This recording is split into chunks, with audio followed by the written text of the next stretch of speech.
have prepared the presentation, but for the sake of time, I don't even use it. So maybe I can be quicker with this. Thank you very much for the question. But first, I'd like to say welcome and thank you for the invitation. Thank you to the invitation to the organizer, which I believe needs a particular applause. This is a very unique opportunity at the right time to talk about very important issues, because as the ministers, but also the commissioner have articulated, this is not only about agricultural strategies, this is about how we save and become a greener, sustainable globe generally.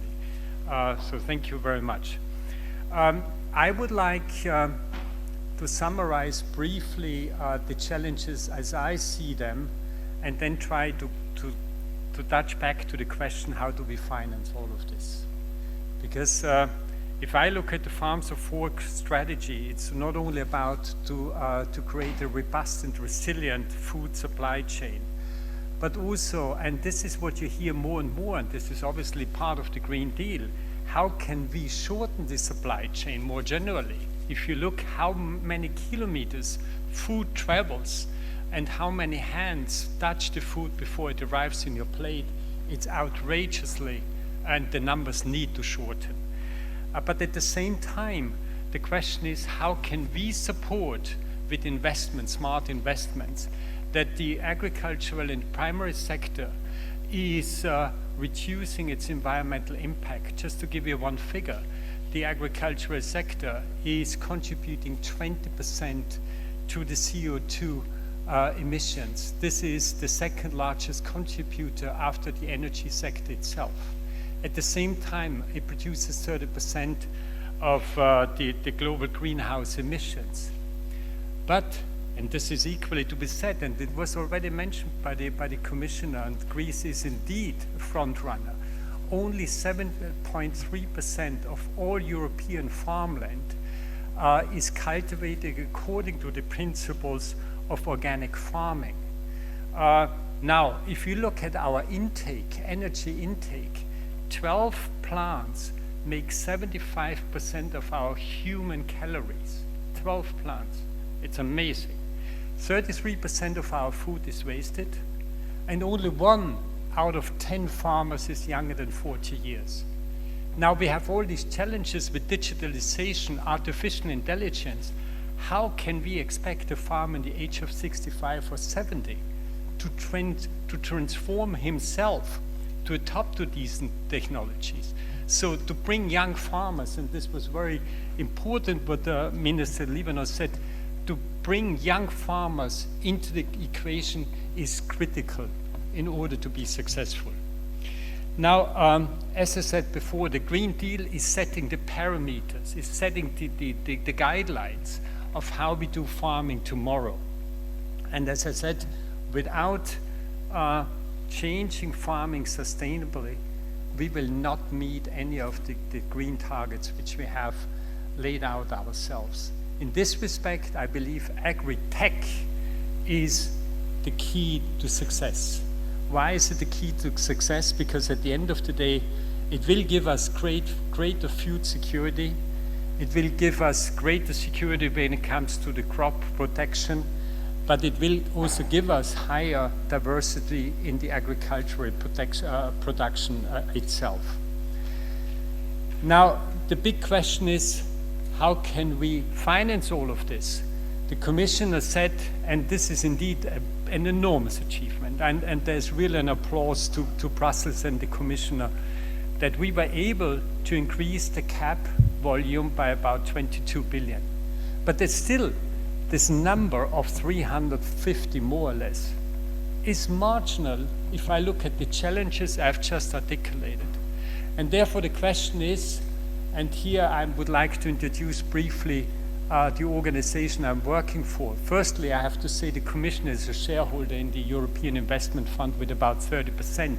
So the European Investment Fund is not a bank, but it is a fund. It takes funding from the Commission, from member states, thank you very much, Minister, but also private investors, in order to do what? In order to leverage public funding to achieve a public mission. I have a couple of numbers here, and I'm not going to bother you a lot, but I still like to mention this because this is reality in Europe. We were mandated by the previous Commission to roll out the so-called Juncker Plan, the European Fund for Strategic Investment, and we did approximately 50%, 10.7 billion we were granted. And real investments on the ground in Europe reached 232 billion.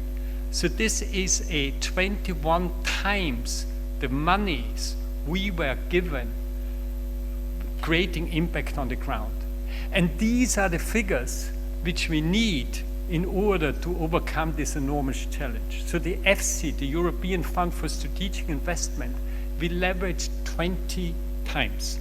I like to repeat this, 20 times. And then if you multiply 350 billion by 20 times, then you come at the region where indeed the support which we have to give might square.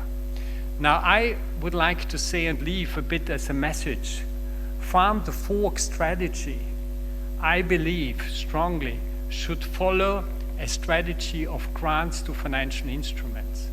So what I would like to see in this programming period, and in particular under the CAP, that we start transforming funding from Brussels and member states more and more into financial instruments.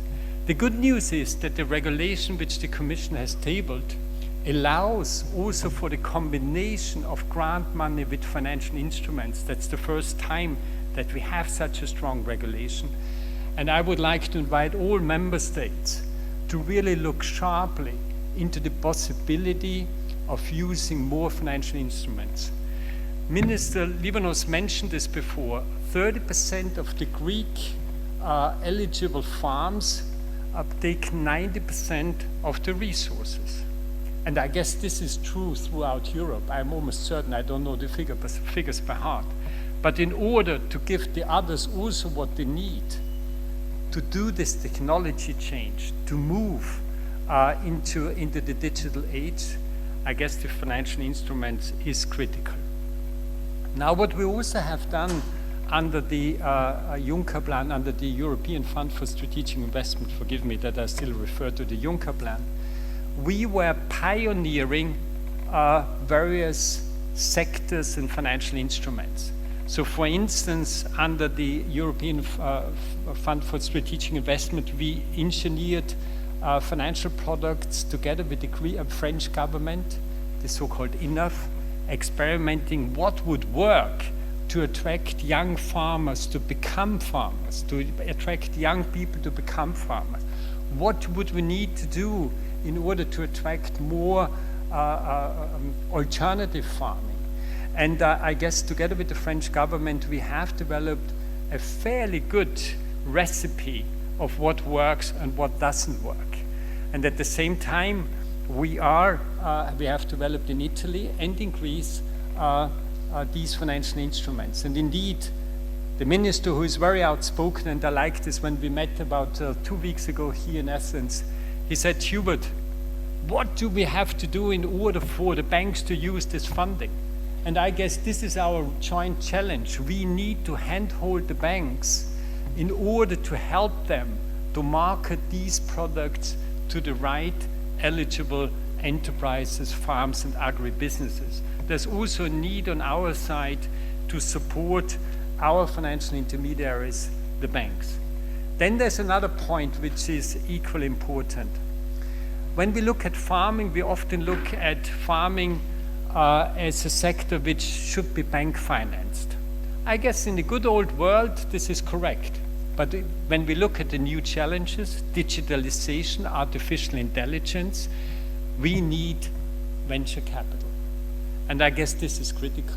We will not, as Europe, develop the modern digital means for farming if we don't support the sector with venture capital. I mean, we have a good example here in Greece where we, out of nothing, developed with the help of the Greek ministries the venture capital sector, more generally speaking, venture capital sector. And we were successful. We will continue supporting this also together with our friends in the Hellenic Development Bank. But I guess it's time that we start developing in Europe dedicated venture capital funds in support of the agricultural and the agricultural food sector. This is critical in order to become independent, to shorten the journeys of the food, as I mentioned before. In this respect, what we have just recently done, I signed this agreement 2 weeks ago with the European Institute for Technology. I've signed an agreement whereby we will cooperate much more closely. And what is the beauty on this? The European Institute of Technology, and here the food sector in particular, they have very close ties to the corporates throughout Europe. We have very close ties with the banking sector and the venture capital sector. And you can't imagine what we did a couple of years ago. We started with the EIT Health, bringing these networks together. What is coming out of this is enormous. But we have seen this in the pharmaceutical industry. As I said, we started about 2 years ago, and I'm very confident if we do this similarly with the EIT food, we will be equally successful.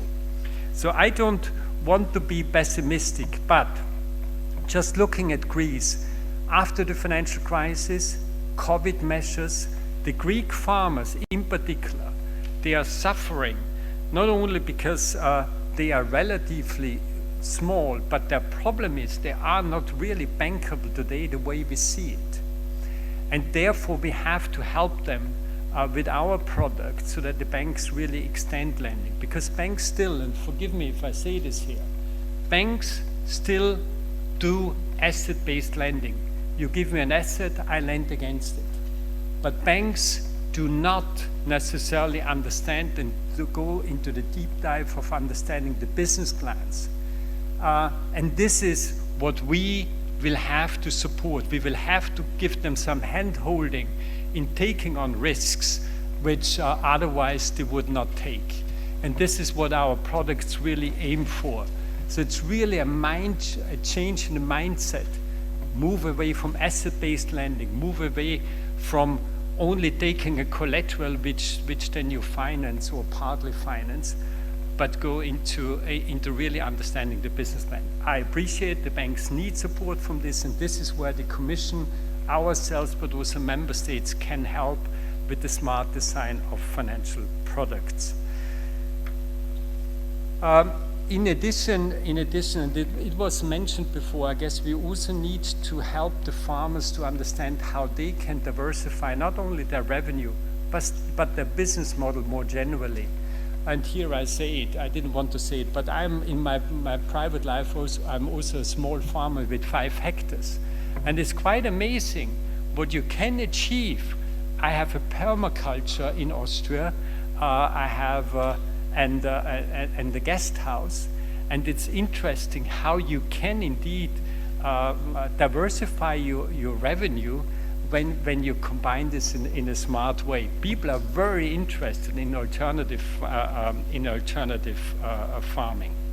Now, altogether, I would like to say here, we would like to be not only the partner of the Commission, the partner of member states, but in particular partner to help the transition of these enormous tasks ahead of us, embedded in this Green Deal, by developing financial instruments, by doing so inviting the private sector to beef up the funding which we have at the level of Brussels, which we have at the level of the member states, but we need to attract the private sector initiatives in order to have the sufficient funding available in order to be able to master these enormous challenges. Thank you very much.